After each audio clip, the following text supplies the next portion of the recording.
আজকে অত্যন্ত একটি গুরুত্বপূর্ণ এবং একটি ঐতিহাসিক দিন জাতীয় নাগরিক পার্টি এনসিপির জন্য। কারণ আজকের এই দিনে জাতীয় নাগরিক পার্টি এনসিপির আসন সমঝোতায় প্রার্থীগণ তারা নমিনেশন জমা দিয়েছেন সারা বাংলাদেশে।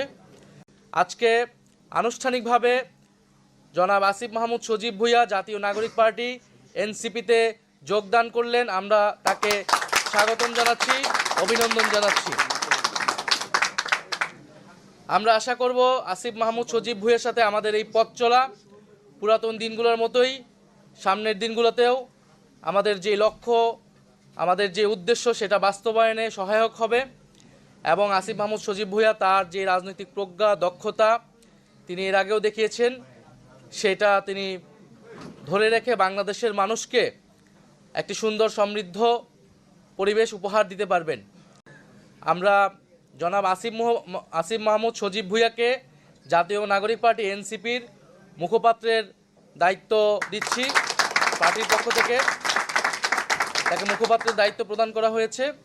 এবং আপনারা জানেন যে এনসিপি নির্বাচনী যাত্রায় পুরোপুরি ঢুকে পড়েছে এবং এই নির্বাচনকালীন সময়ে এই নির্বাচনে কর্মযোগ্য এই গুরুভার এবং আমি এই সময় সংগঠনটাকে ধরে রাখার জন্য জনাব আসিফ মাহমুদ সজীব ভুঁইয়া তিনি এবারে নির্বাচনে অংশগ্রহণ করবেন না, বরং জাতীয় নাগরিক পার্টি এনসিপির মনোনীত প্রার্থী যারা রয়েছেন তারা যাতে জিতে আসতে পারে এবং সংসদে গিয়ে বাংলাদেশের মানুষের গণ অভ্যুত্থানের পক্ষের কণ্ঠস্বর হয়ে উঠতে পারে সেজন্য তিনি কাজ করবেন।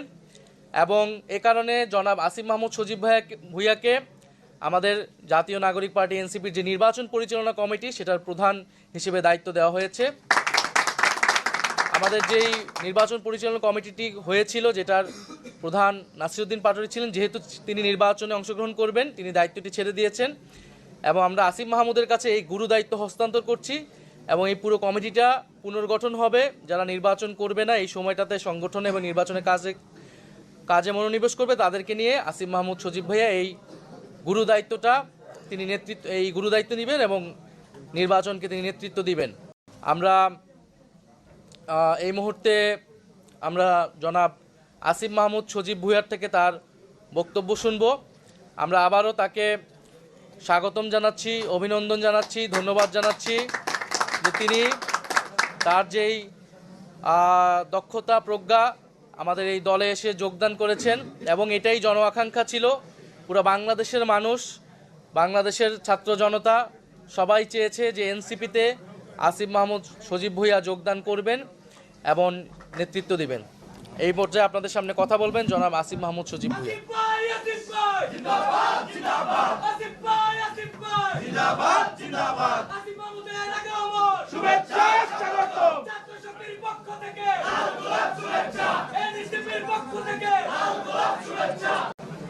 আজকে আমার জন্য একটা খুবই গুরুত্বপূর্ণ দিন।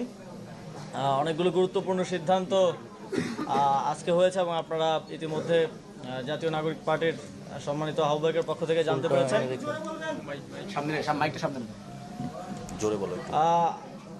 আপনারা জানেন 2024 সালের গণঅভ্যুত্থানে আমাদের প্রায় 1400 সহযোদ্ধা শহীদ হয়েছেন, আহত হয়েছেন প্রায় 30,000-এরও অধিক সহযোদ্ধা। বাংলাদেশের ইতিহাসে অত্যন্ত গুরুত্বপূর্ণ একটি ঘটনা হয়ে থাকবে এই গণঅভ্যুত্থান, যে গণঅভ্যুত্থানের মধ্য দিয়ে একটা দীর্ঘ ফ্যাসিবাদী শাসনের পতন হয়েছে এবং তারপর আমরা নতুন বাংলাদেশ বিনির্মাণের যেই পথ চলা, সেই পথ চলায় অগ্রসর হচ্ছি। গত গণঅভ্যুত্থানের পরের সময়টা, এই ট্রানজিশন পিরিয়ড বাংলাদেশের জন্য খুবই গুরুত্বপূর্ণ এবং সামনে জাতীয় নির্বাচনও সমানভাবে গুরুত্বপূর্ণ। আমরা একটা গণতান্ত্রিক প্রক্রিয়ার মাধ্যমে একটা গণতান্ত্রিক সরকার গঠনের দিকে বাংলাদেশ এগিয়ে যাচ্ছে। এই সময়ে এছাড়াও আপনারা জানেন কিছুদিন আগে আমাদের একজন সহযোদ্ধা শরীফ ওসমান হাদি গুলিবিদ্ধ হয়েছেন এবং শহীদ হয়েছেন। আমি মনে করি যে এই সময় জুলাই গণঅভ্যুত্থানের সকল শক্তিকে ঐক্যবদ্ধ থাকা এবং ঐক্যবদ্ধ রাখা সমানভাবে গুরুত্বপূর্ণ এবং একই সাথে এই গণঅভ্যুত্থানের যে আকাঙ্ক্ষা, শহীদদের এবং শহীদদের পরিবারের আহতদের যে আকাঙ্ক্ষা, বাংলাদেশের লক্ষ কোটি মানুষ যারা রাজপথে নেমে এসেছিলেন জীবনের তোয়াক্কা না করে, তাদের যে আকাঙ্ক্ষা, সেই আকাঙ্ক্ষা বাস্তবায়নের জন্য এই নির্বাচনকে কেন্দ্র করে আবারও সময় এসেছে ঐক্যবদ্ধ হওয়ার। সেই জায়গা থেকে আমি জাতীয় নাগরিক পার্টি এনসিপিতে আজকে যোগদান করছি এবং আমি আসন্ন ত্রয়োদশ জাতীয় সংসদ নির্বাচনে অংশগ্রহণ করছি না। আমি মনে করি যে আমার একজনের সংসদে যাওয়ার থেকে আমাদের জুলাই গণঅভ্যুত্থানের সহযোদ্ধাদের আরও অসংখ্য সংখ্যায় সংসদে যাওয়ার ক্ষেত্রে যদি আমি অবদান রাখতে পারি, আমার দায়িত্ব যথাযথভাবে পালন করতে পারি, তাহলে এর থেকে বড় সাফল্য আর কিছু হতে পারে না। এবং এই নির্বাচনে যেহেতু আজকে যেই নমিনেশন জমা দেওয়ার শেষ দিন ছিল, সবাই নমিনেশন জমা দিয়েছেন, আমরা প্রত্যাশা করি খুবই সুষ্ঠু এবং নিরপেক্ষতার সাথে, কোনো ধরনের হানাহানি ছাড়া আমরা এই গণতান্ত্রিক উত্তরণকে সফলতার সাথে বাংলাদেশ অতিক্রম করতে পারবে। এবং এই গণতান্ত্রিক উত্তরণের পক্ষে আমি কাজ করে যাব।